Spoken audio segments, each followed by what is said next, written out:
Okay, why don't we go ahead and get started? Welcome everyone to the last session of the first day of the conference. I'd like to start by thanking our Upper New York chapter sponsors, which include iWave, Windfall, and DonorSearch. They've been great partners to us over the years, and we really appreciate their support. And then also our Upper New York conference sponsor, Insightful, is very generous in helping us make all of this content available to all of the attendees. For our session right now, I'd like to welcome Cecelia Poplin. She's the Vice President of Client Success at DonorSearch. And her presentation, What We Learned from 2021, Major Gifts, and AI. And Cecelia, I will turn it over to you. Thank you. Thank you so much, Joe. I appreciate it. And hello to everyone that has joined. I hope you've been enjoying all the sessions as you kick off the conference today. They're just great vendors, great sponsors, great partners, and speakers sharing information that I know is relevant to what everyone is doing. So I'm glad, and DonorSearch is very thankful to be part of that. So we can go ahead next, please, Joe. So like Joe mentioned, my name is Cecelia Poplin, Vice President of our Client Success Group at DonorSearch. And our Client Success team consists of a great group of folks who do all kinds of stuff with supporting and onboarding and implementing and coaching and providing best practices, all the things that we get to, we love to come to work to do, and working with all of our current clients every day. So I've been here going on 3 years, but I have had the privilege of spending my entire 25-ish year career in working specifically with nonprofits across the US at that intersection of technology, data, and driving mission. So great to be here today. If we go to the next slide, we'll see our outline of our topics that we're going to cover. So the title of my talk today is What We Learned from 2021, specific to major gifts in AI. So just going to give a very brief introduction of DonorSearch, and then we're going to move right into it. So we're going to talk a little bit, have some stats and things to share with you overall about philanthropy and trends that we're seeing from 2020, which we know what started in 2020, to where we are now. Then we'll move into how those things have impacted and given us challenges, right? No matter what sector of nonprofit we're in. And then we're going to talk a bit about, can best practices in smart technology help us with overcoming some of those challenges and some of those obstacles. So we'll look at the available technology, give a bit of an introduction to AI and machine learning. And then of course, if there are any questions and thoughts any of you would like to share, we'll hopefully have some time at the end for that. So we'll go ahead and jump right in. And again, just a brief introduction to DonorSearch. The next slide, Joe. We have been around for, if you could pop to that next slide, that'd be great. So DonorSearch as a company, we're celebrating our 15th year in business this year. We owe it all to our great clients and partners that have helped us stay successful and stay at the leading edge. One of the things we always like to mention, just very briefly, are the DonorSearch values. These are our core values, and these are something that are very near and dear to us. All of our team members really strive to exemplify these. So we couldn't have grown for the last 15 years without providing quality, without providing quality solutions, without continually looking to innovate, as well as collaborate. We do a lot of collaboration, not just internally with our team, with all our different teams, but with our clients. We try to do a very good job of listening to feature requests and solution types that we need to help bring that keep bringing that next generation of solutions. So if we move on, just mention that DonorSearch, we're in our 15th year, so some of you may or may not know, but we are still family owned and operated. The Tedescos, there's Bill and Sarah over there at our celebration at Upper PD in Louisiana. We're kind of expanding across the country with our team members. You can see we have over 8,000 active clients. That's not users, that's actual organizations. We put a lot of effort into integrating with as many CRMs as we can out there to provide everyone the ability to do that research and see that insights right in the system they're in every day. We remain an active and participating member of the Giving Institute. And one little tidbit. This is Trisha Chapman calling you back. You just left a message for me. We talked on Friday. Yeah. And one of the little. Can we just make sure that everyone is muted? I think, yes, Trisha, we hear you. Me too. Yes, so annoying. Yes, we did chat, and I just so you know, I sort of am just talking to see if there's anything that can be done about the taxable stuff. So I have it all poised. I have all the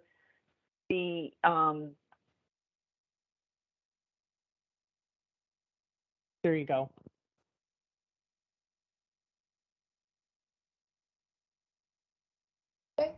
And I just need to see the slides again. There we go. And so one little piece of, thank you, Joe. One little piece of trivia for us is we are processing well over 10 million records a month through wealth screening as well as through our AI and machine learning solution. So we're happy to be here. We continue to offer things like thousands of or hundreds of CFRE classes. We provide free client support and training to our clients.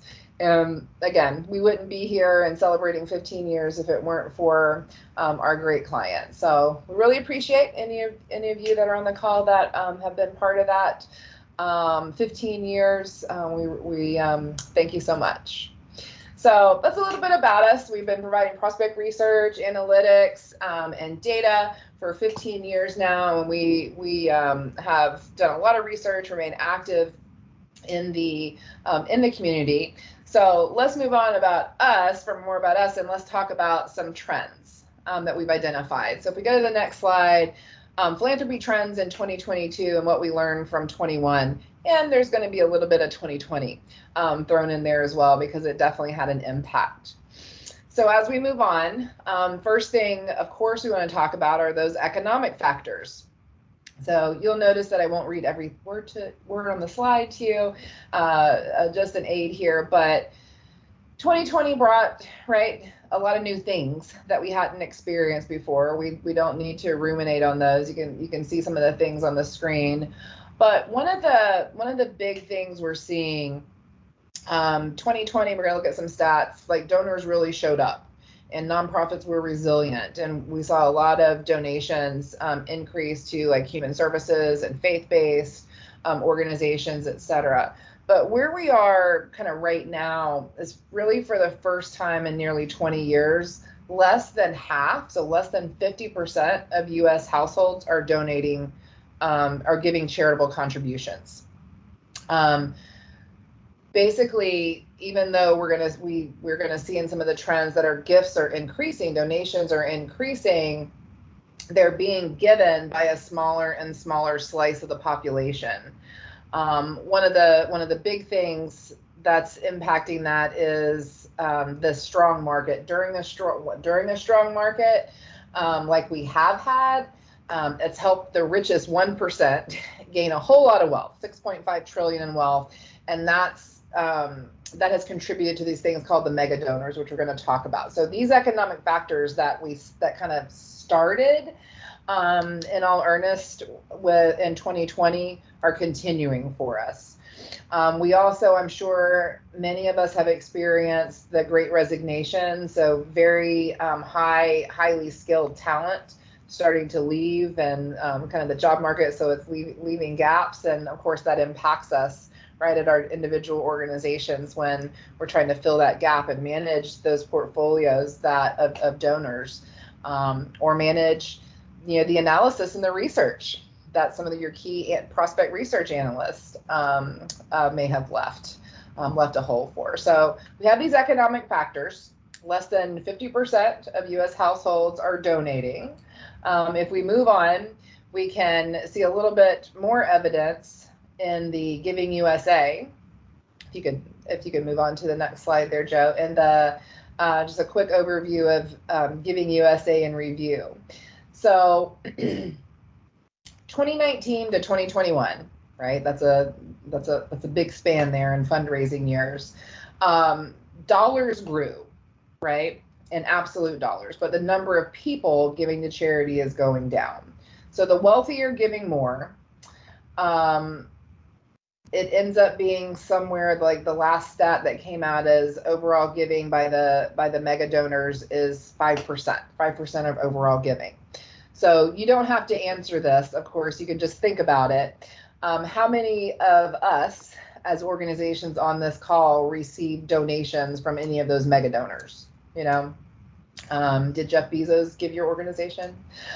Did Bill Gates give your organization? So dollars are going up, people are going down, and it's basically causing a big challenge for us because now we have to really figure out where are we going to get the bulk of our major gifts from, right? Where are we going to get, of course, we're not discounting annual giving, direct marketing, those kind of things, but the specific talk today is centered around major gifts. So it's causing some challenges for us. So some things are changing, bequests are up. We're seeing more effects of the mega donors.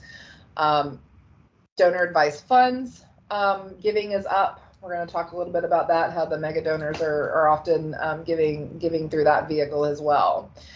Corporations are down, etc. If you keep going there to the next slide, continue with the Giving USA in review. This is really just kind of giving some highlights from the 2021 report of where giving came from. So faith-based or religious giving is down on a continuing trend, but still up a little bit from 2020. You can, there's a bunch of numbers on here, so just give you the highlights. Education, giving to education was down by about 13%. Human services has decreased. It was up in 2020, but now it's coming down. The arts are recovering, rebounded up by about 20%. I don't know if any of you are with arts organizations. I can't see your organization names on here, but hopefully if you are, you're seeing that increase in support as well. And then overall environment and animals have seen a lot of growth over the last 2 years. So it's good stuff for the most part, but it's still coming from a smaller subset, right? Subset of individuals.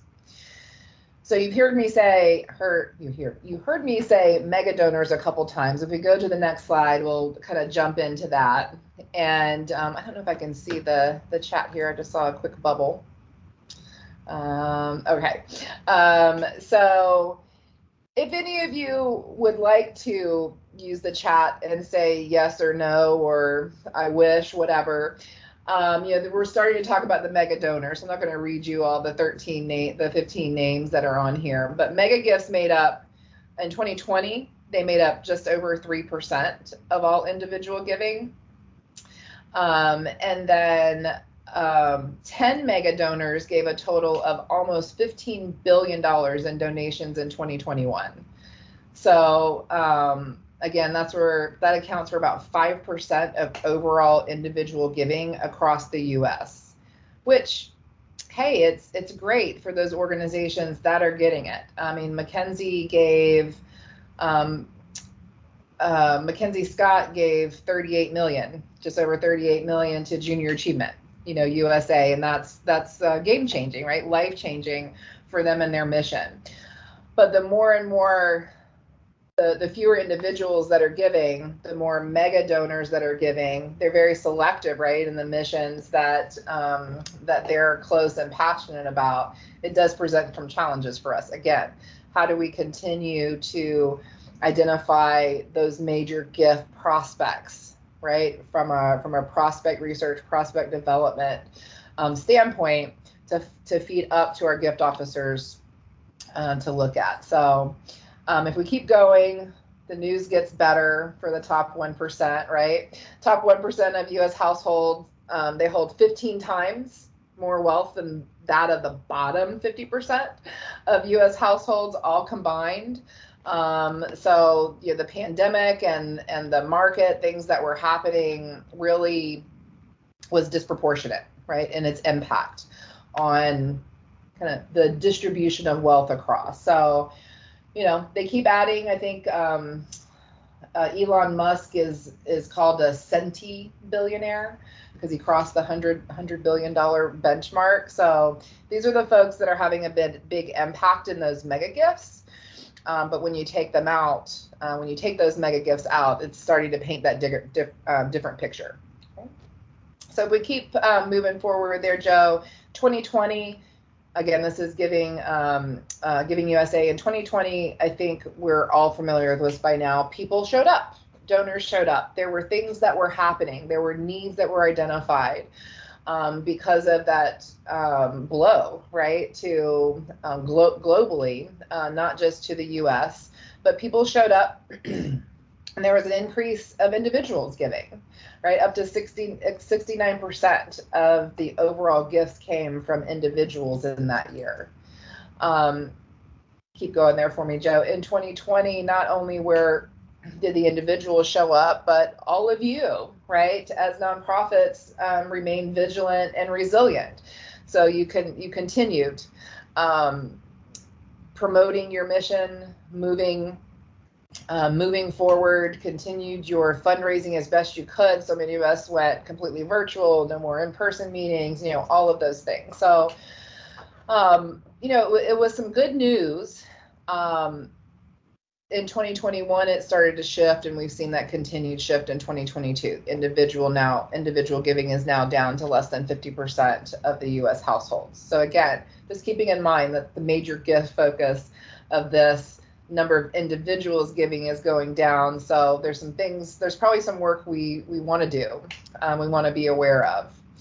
So what is actually motivating people to give, especially those high net worth individuals to give? On the next slide, we look at the top 4 reasons. So of the people that reported, 54% were giving because they believe in the mission of the organization. 42% believe their gift is making an actual difference for whatever the mission is. 34% because they support the same cause or organization annually. Like that's their thing, right? That's their passion. That's what they're there to support. And then 32% say they give to experience some type of personal satisfaction, enjoyment, or fulfillment. So all 4 of these top reasons are all about engagement, pretty much about engagement and experience with the organization, right? If you're doing a wonderful job of evangelizing the mission of your organization, showing that impact and providing that feeling of personal satisfaction, then of course it may mean that people can become more engaged, more willing to support your cause or your organization. So if we think about 2020, individual giving went up. 2021 and 2022, it's now down to less than 50% of in U.S. households giving. The mega donors are skewing the numbers, right? Absolute dollars keep going up, but number of individuals keep decreasing. And there's a kind of an up and down ebb and flow to the sectors that are raising the most funds. For all of those things, and there's more, right, that we can't fit into a 1-hour conversation. This is sort of rhetorical, but feel free to answer if you wanted to in the chat. Thinking about all of those factors, and if we move to the next slide, so kind of my question that I'm posing overall, which we'll answer, and the rest of my discussion today is kind of just overall, just think, what are your thoughts? Do you think it's important to find new approaches to fundraising? That's a really broad question. Really what I'm getting at, like, do we need a different approach to identification? Do we need to look beyond wealth, right? Looking at capacity for identifying the best qualified prospects? Do we need to look further than what people are giving to? So do we need to find a new approach to identification of qualified prospects, which then, right, leads up to overall fundraising? That's one question. Are things really different now than from a few years ago in your world? prospect research, prospect development, how you're supporting, how you're being asked to support your gift officers. And I guess the final question here, is it, if it's not a new approach, then is it just some combination of something? Maybe tweak our tactics that we've been using a little bit, get back to basics, implement some of those best practices that we're seeing from the industry leaders. So these are just questions to think about. Again, if you feel like putting any thoughts in the chat, please feel free. I'll be able to take a look at those as we go through. So we'll keep those questions in mind as we move to the next part in talking about some of the additional challenges, right? So we kind of talked about the stats that were back there. So nonprofit challenges and major gift work. So move to the next slide for us. This slide's packed with a lot of bullet points. I'm not going to read them all to you. Some of these may be familiar to some of your organizations. So I'll highlight a few of these. And these are challenges that we've heard, not just from our clients, but we're very active in the community, in conferences, in discussion groups, in different associations. So these are things we're hearing. So first, the first bullet point there, retention, acquisition, upgrading donors, planned gifts, and major gifts. Almost everyone we've talked to has some type of challenge there, whether it's, excuse me, for retention, whether it's overall donor retention or it's that retaining that first time donor, doing what you can to steward them and help them realize that second gift, how to acquire, what's the best way to acquire new prospects, how do you identify who should be upgraded, etc. We've already talked about the declining number of active donors, right, as overall individuals. There's a change overall in how people want to be communicated with.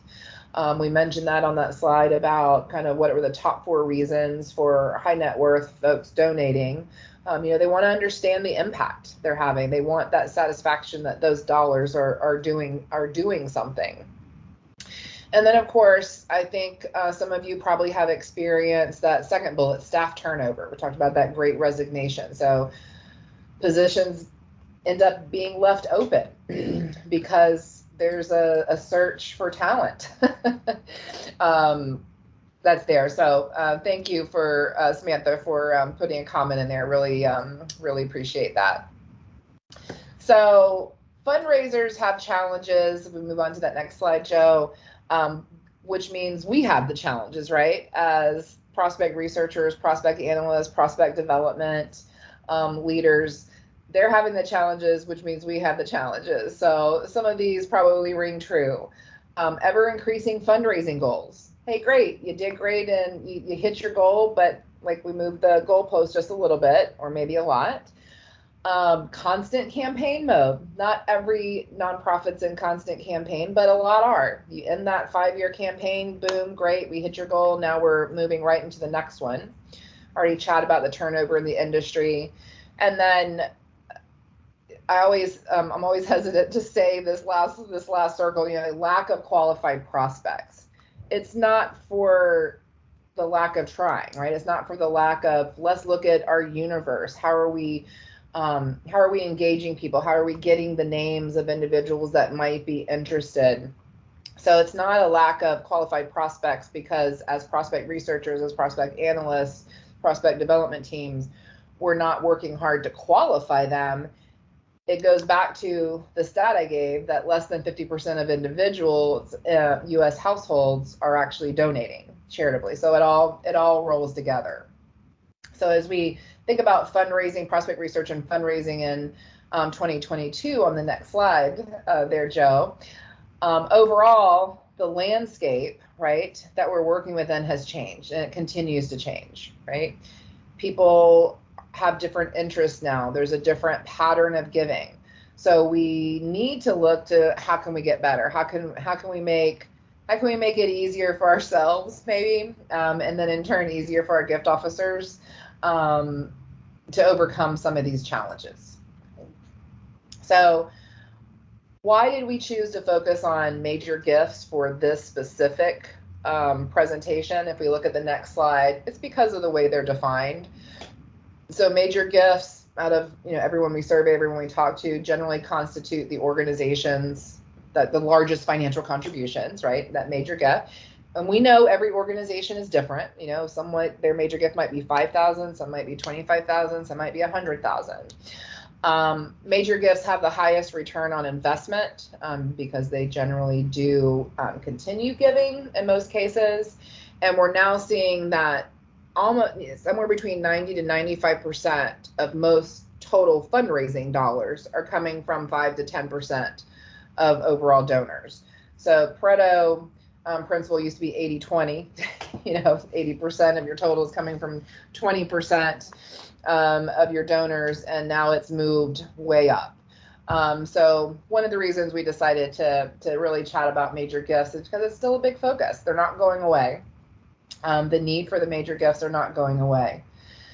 So what you all do in your various, in your various roles in prospect research and analytics and prospect development is critically important. I think you would all agree. I hope you would all agree that what you do is critically important.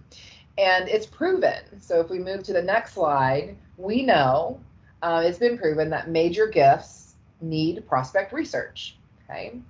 So out of everyone here surveyed, consistent use of a process, prospect research, to identify major gift prospects. Organizations that use prospect research are 84%, basically meet their fundraising goals at least 84% of the time, right? Those who do not have a much lower return, right? Meeting that 65%.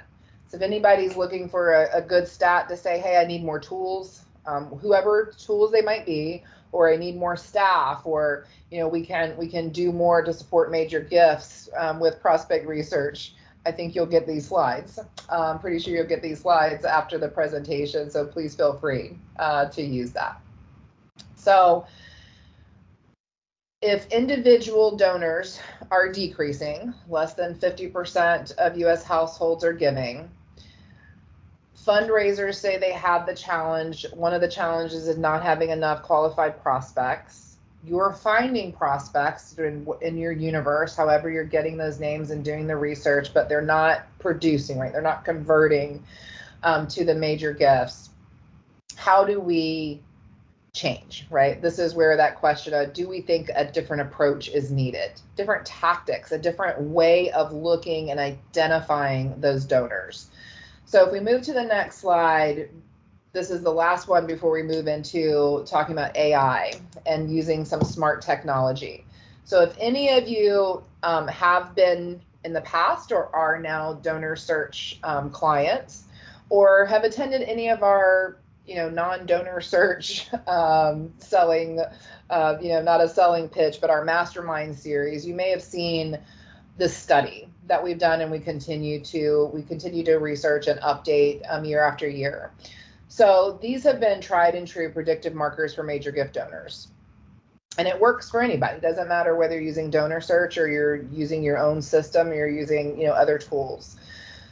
So through the research that we've done, we saw that these 6 markers, these 6 things, when you kind of put them all together, are the most predictive markers for someone to become or to be identified as a major gift donor. So giving to your organization, of course, most likely to give again if they're giving to you. Looking at giving to others. So what other organizations are they giving to? Those first 2 markers are really the core of the DonorSearch methodology, that past philanthropy is a better predictor of future philanthropy than by looking at capacity alone. And then you keep adding these all on. Foundation trustees, are they an officer, right, in a family foundation?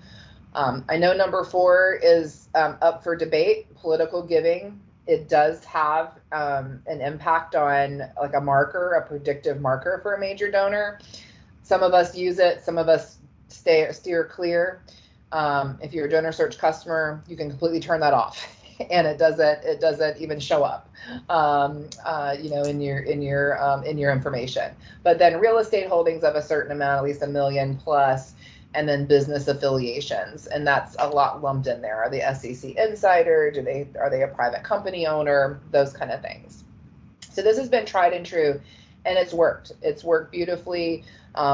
If you follow this, if you were to follow this methodology, either with us or with whatever service you're using for prospect research, you can get some really qualified prospects. We're going to see as we move through this next section on AI and machine learning how one of the big changes that need to be made is really an addition to this. So think of the words engagement and experience as overlay, kind of like a big square overlaying all 6 of these markers. That's one of the big changes or additions we can make to help us change our approach a bit and the pieces of information we're using to identify qualified prospects for our major gift officers. Okay, so done some background, given some stats about where we are as far as in the US, as far as giving, how those mega donors are skewing our numbers a little bit. Why are we focusing on major gifts? We know that a formal process for prospect research, you're 84% more likely to, organizations are 84% more likely to hit their goals, but we still have the challenges, right? We still have these challenges from all those stats that I mentioned. So what we're going to take a look at next is how we can potentially use technology to help us get better qualified prospects, looking at it through a couple different lenses. Okay, so we move on to that next kind of topical slide there, getting started with AI. So terminology wise, some of you are like, yes, I've heard this 1,000 times. Some of you may not have seen this before. There'll be a few pieces of information or a few terms I'll be using as we move through the second half of this. So artificial intelligence, AI, it's all around us, but here's a quick definition, right? Artificial intelligence imitates, automates, and optimizes the thought process of a human without a limit on the amount of data that can be processed. So our brains are very intricate, really unique things, right? A human brain can process a whole lot of information, but we all have some limitation to the amount of data we can process. So AI is power, right? Processing power, no limit of data. So everyone uses AI as the big term. Then we have something called machine learning. So machine learning is all about data learning from data. Machine means it's the AI piece, right? It's the computing power. That's the machine. Data learning from data. You feed it data once, great. It doesn't have much to learn from, but it can do some significant stuff. You keep feeding that machine data, like think about a wealth screening, which is another term there. Think about a wealth screening. Maybe you screened today, maybe you screened 2 years ago, or maybe you screened some records today, and you're going to get that static look. The machine would say, hey, give me data every month or every quarter or twice a year or 3 times a year or whatever you want. So as you're feeding it more information about your donors and the gifts they're making or the new donors that are coming in, the algorithms that are running behind the scenes start to identify the trends and, oh, here's what your major donors look like, and based on all the things it's learning. And hey, you have some new people that have come in and they look like they have activity and engagement and trends like those major donors. So machine learning is just that. Feeding it data as often as is relevant to your organization, so it can learn and become more predictive. And then overall predictive analytics, use of data with lots of algorithms and machine learning to identify the likelihood of some outcome, right? You have to have a goal when you start, either predicting who's going to be a major donor, who's going to be a major donor in the next 12 months, who's going to be a non-donor that converts to a donor, right? Whatever the outcome is, predictive analytics is there using statistical algorithms in the machine to identify that likelihood. Sandy, I did see your question in there about political political giving as a predictor, and I promise I'll come back to that as we wrap up at the end of the Q&A session. Okay, so that's some basic terminology. We'll move on to the next slide. You can think about AI in terms of our overall experiences now. So again, you don't have to answer this if you don't want, but you can think about it. Do you interact with AI in your daily life? I know I do, because I'm on Amazon buying something every other day. Don't know if any of you have heard this, but the powerful AI and machine learning behind the scenes of Amazon, if you're an Amazon shopper, it's so powerful and so predictive because it's learned, right, from buying trends and all of that, that the system will actually kick off, not complete, but kick off the shipping process before you've even said, place my order here. So it's there all around us. Then you can think about, like, what are your feelings about AI? Some people like it's either the Terminator's coming, or it's something else on the other spectrum. Other things to think about: are any of you already using AI at your work, at your organization? And then, a final question: do you think AI can help you and your nonprofit be more effective? Have you thought about ways or heard about ways to possibly use AI to help your nonprofit become more effective? Okay. All right. So I'm going to give you some answers from across the nonprofit sectors, right? All sectors in nonprofit, to some of those questions. So if we move to that next slide, please. There's a state of AI in the nonprofit sector. It's the last big one that was actually published back in 2019. There hasn't been a big one yet, but I'm sure it's coming. But at that time, 75% of nonprofits believed AI makes their life easier, right, through those personal interactions. 73% of nonprofits believe AI innovation aligns with their overall beliefs, where they want to go as an organization.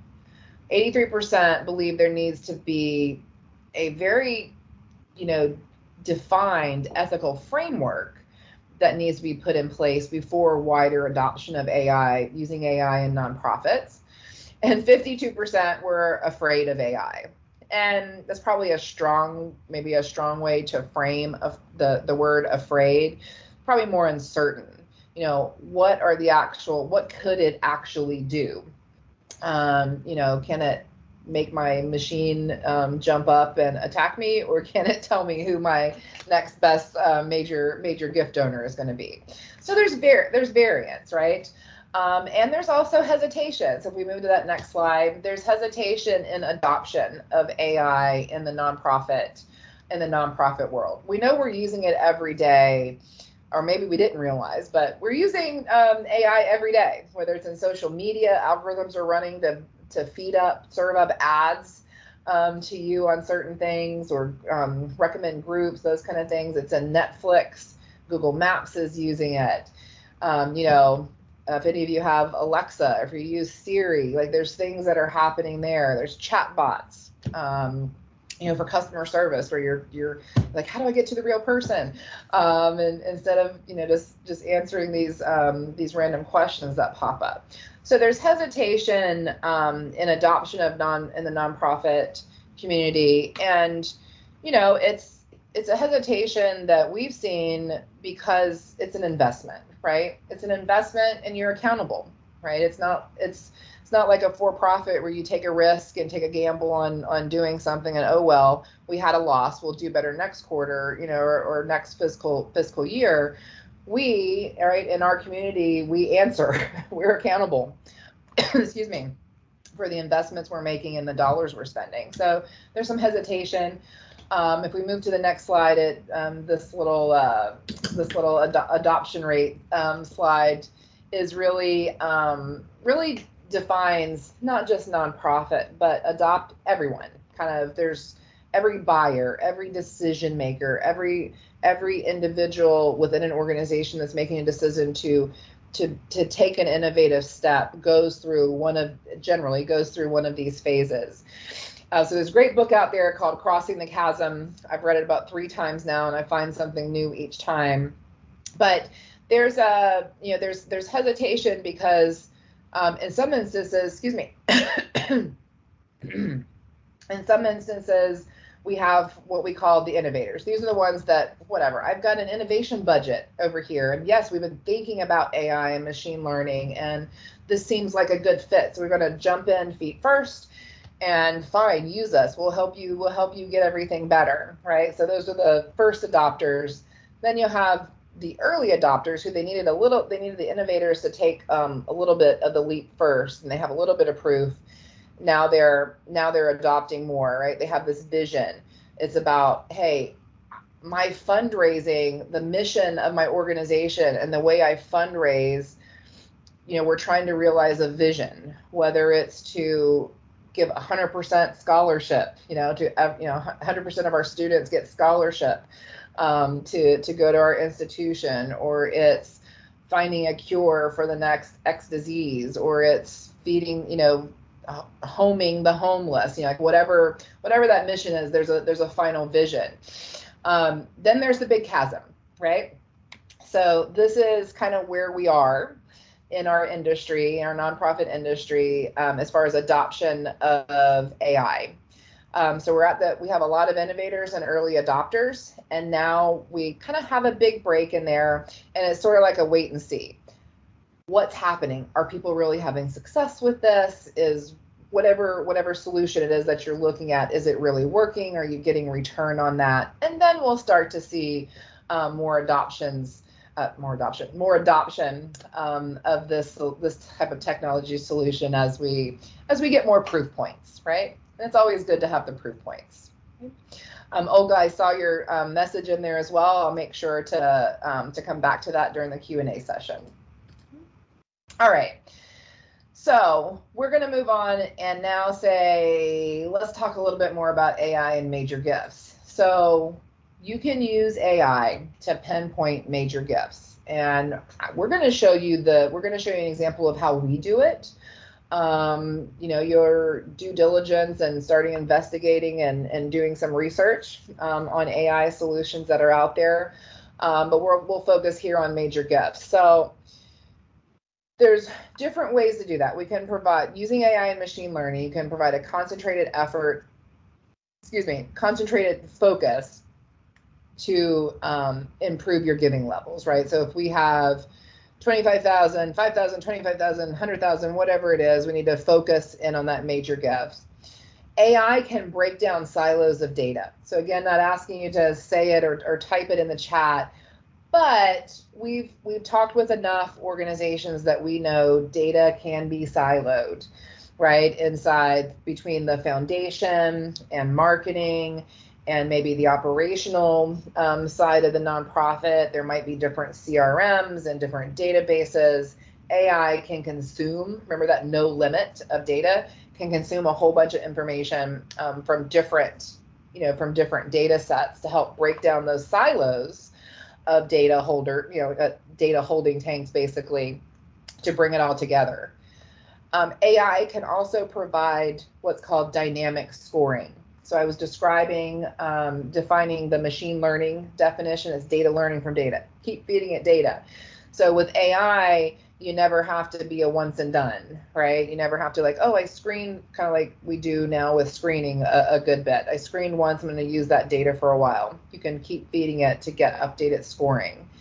And then a big piece of this, again, in our method, is using a lot of information, engagement and experiential data, in addition to philanthropic and wealth.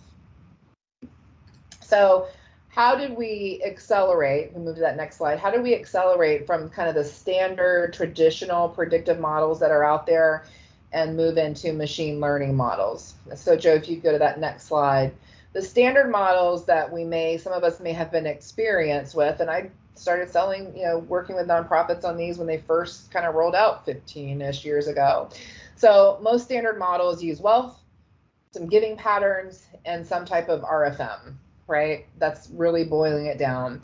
You have to start with a very limited number of data points. 18 to 25 is all you can use in these statistical standard models. And then they're static. You provide data, they're not dynamic. You provide the data, several weeks, few months later, you get the results. You work with those results, they're static, and if you want to refresh or you want to do a different type of model, you kind of do that whole process again. With machine learning models, again, this is a DonorSearch example, we're using giving patterns, internal and external, or giving internally and externally. Of course, we're using wealth because we still need to understand capacity for the lens of where do they fit as far as capacity. Demographics, interest areas, do they have children? In some instances, you can find religious affiliations, ethnicity, like lots of different demographic information. And then the big overlay, like the big piece, experiences and engagement. Okay. We can take hundreds and hundreds of data points and churn them through thousands and thousands of models to find the most predictive features. Okay.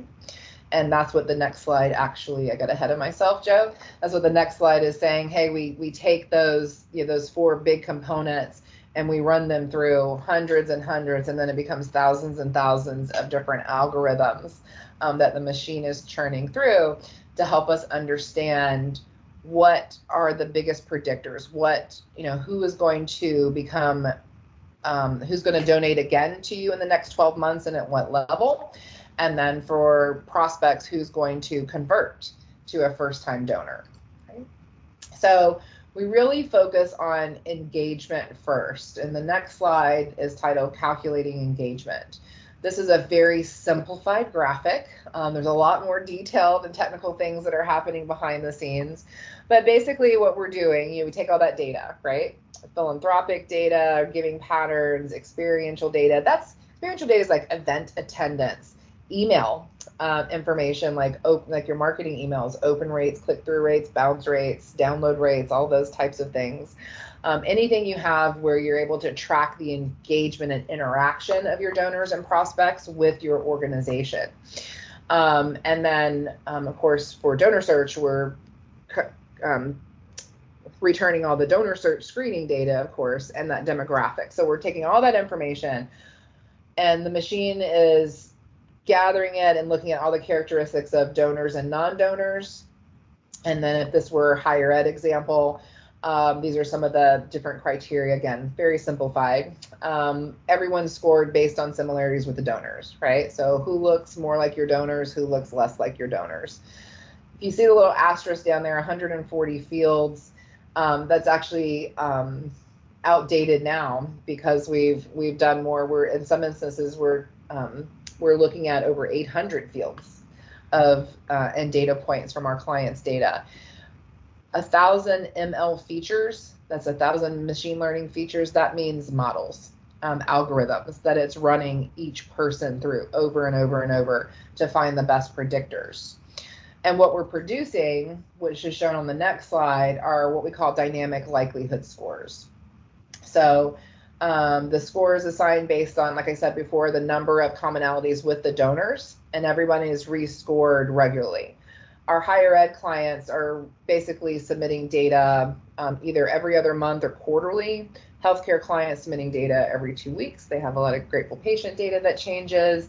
Some of our large membership organizations are doing monthly. So whatever frequency, right, for rescoring, resubmitting information and rescoring whatever is right for the organization. That's how we're working with them. So they always have a dynamic likelihood score. Our likelihood scores, again, are for donors, who's most likely to give again in the next 12 months to your organization, and for non-donor in the non-donor model, which non-donors are most likely to convert to a first-time donor.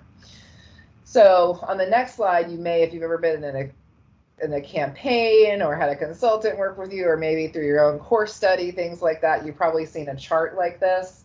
The likelihood segmentation essentially breaks down in our AI machine learning solution in these 4 quadrants. The upper right is the high likelihood to give. That's our AI score. Most likely to give again in the next 12 months and have the high capacity, right? So our major gift bucket. Our clients tell us this bottom right, the low likelihood, high wealth, is has been game changing for them for optimizing major gift major gift officer portfolios, taking out the people that are just high capacity, but show that they have very, very, very low likelihood of giving. Upper left, high likelihood and low wealth. This is being used by our annual gift, our annual fund, annual giving programs to identify, hey, who's really engaged with us? They have a lot of interaction. They have great experience. They're very highly likely to give. They just can't give at that major gift level.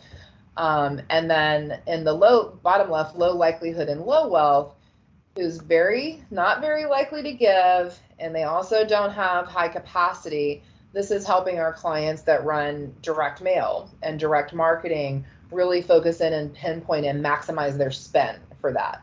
So maybe they don't have the budget to mail to all 25,000, but if they can use this to pinpoint and mail to 8,000 using that hypothetical number and get a higher return, that's a quick ROI right there for them.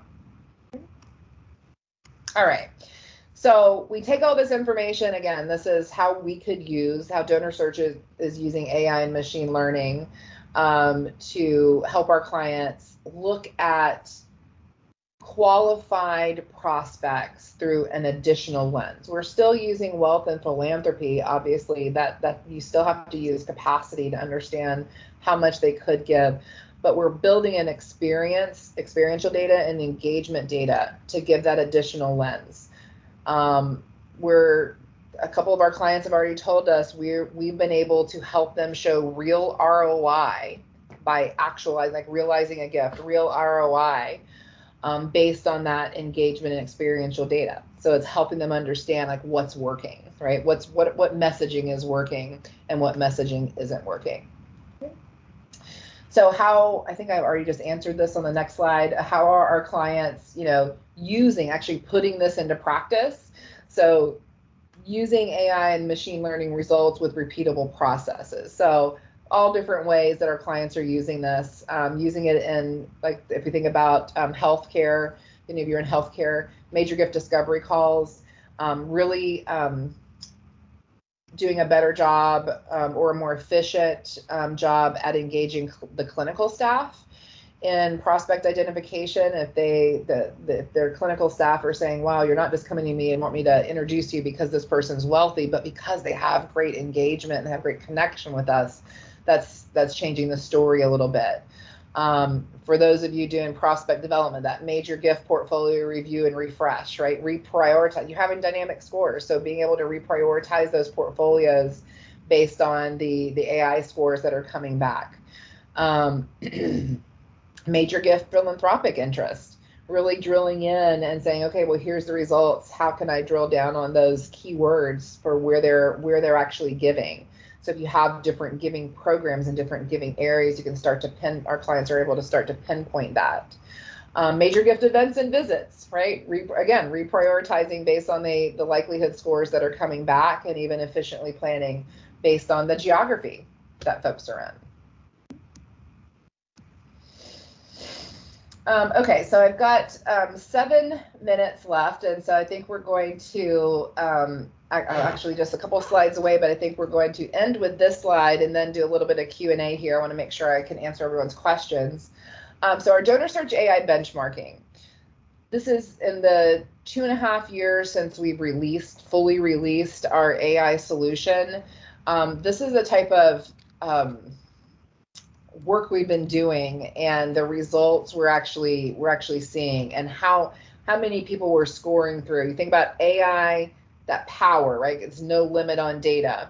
So we have screened through and run the our AI machine learning solution, on 11 million, over almost 12 million records.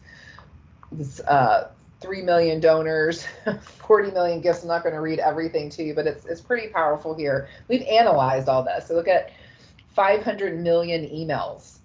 We've analyzed for the trends and patterns of engagement. We've created over 22 million predictions. Predictions in machine learning are all the trends and the predictive attributes. that that we deliver back to our client and say, hey, these are your top 20, these are your top however many you want, but we'll focus on the top 25. So hey, these are the biggest predictors, so kind of go do more of that. On average, it says on average 2,741 models interrogated per client. That sounds very painful.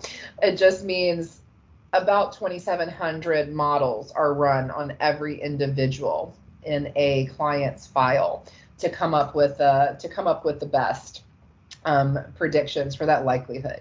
Which of your donors are most likely to give again in the next 12 months and at what level, and which of your non-donors are most likely to convert into that first-time donor. So basically, if you would skip down 1, 2, 3, 4 slide to the key takeaways, Joe, the key takeaways here really overall are philanthropy, it's changing, right, there you go, and the need for smarter technology is now. But there's good news, you know, companies like DonorSearch are here and the solutions are closer than you think.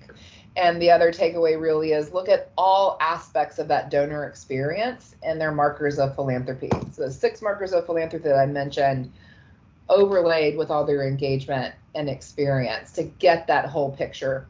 Look at qualifying donors and prospects through a different lens than we've been used to before.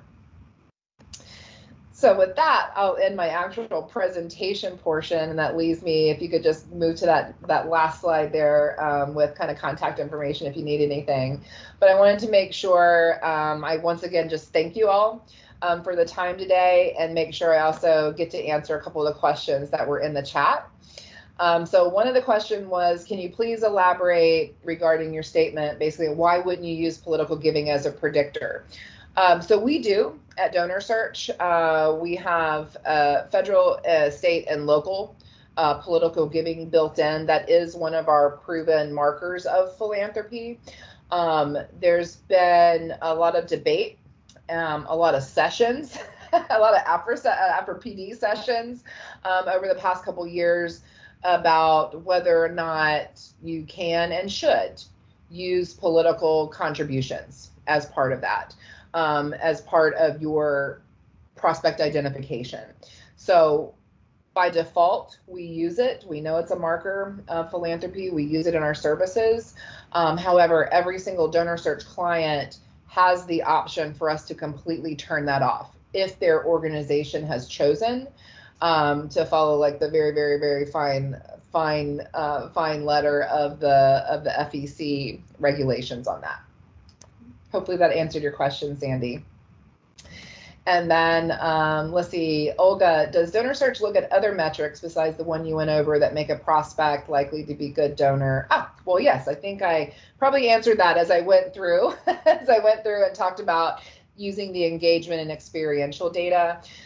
So we have 30, I don't know, close to 40 different data sets that we use now that round out, Olga, that round out a profile and look at kind of their involvement in addition to those 6 that I mentioned. But again, laying on top of that, the experiential and engagement data is a whole new lens to look through, and it gives a lot more, we're finding a lot more qualified prospects for our clients than they had doing capacity screening alone. So I don't think I had any other questions that were in there. I think I got them all. Again, just thank you so much for the opportunity to join you. I hope you've all had a great day, and I look forward to being in some of the sessions for the next couple days as well. Cecelia, thank you. This was great. You had a lot of wonderful information in your presentation, and we really appreciate you taking your time to share all this with everyone. So absolutely. Thank you so much. Have a great rest of your evening and a great rest of your conference, everyone.